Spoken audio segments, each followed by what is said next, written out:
11:46 a.m., my phone buzzed on the nightstand. A new voicemail. I squinted at the screen and my blood ran cold. The notification showed my own number. It had to be a glitch, right? Some weird network error. I pressed play and a voice eerily familiar filled the silence of my apartment. It was my voice. Exactly my voice.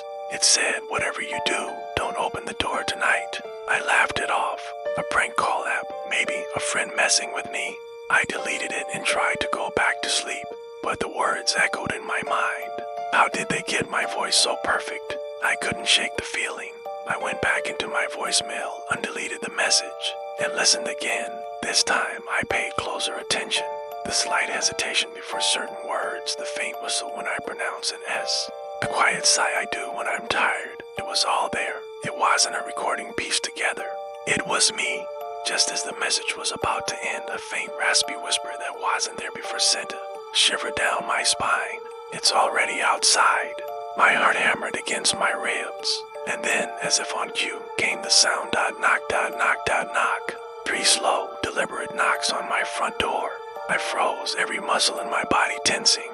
I live on the 14th floor of a secure building. No one just shows up. No one ever visits me this late. My mind raced through 1,000 possibilities, each one more terrifying than the last. Was it the prankster taking the joke too far?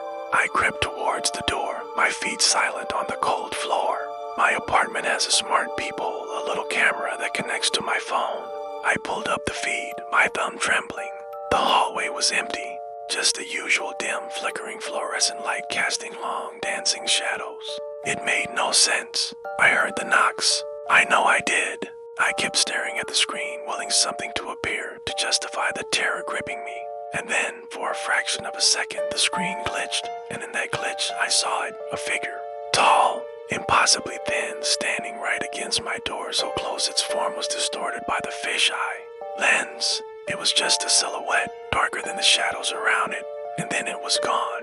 The hallway was empty again, the voicemail replayed in my head, a frantic loop of my own voice pleading, "Don't open the door, don't open it." But another feeling was starting to bubble up, overpowering the fear, curiosity.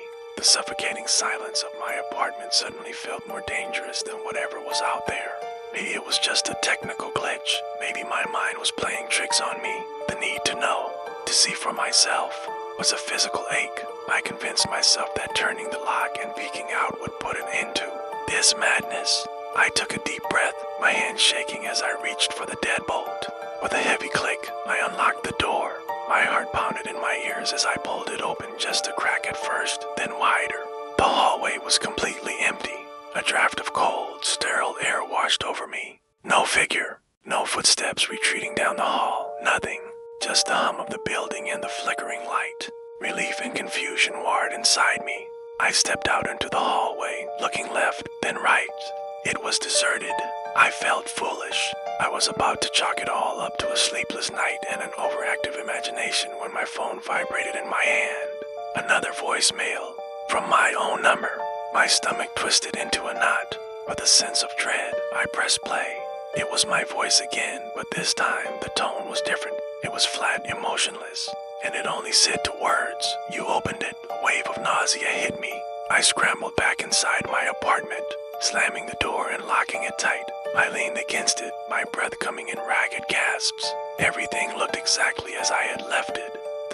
TV was off, the book was on the coffee table, the lamp cast a warm glow. Everything was normal, except for one thing, the large decorative mirror hanging on the opposite wall.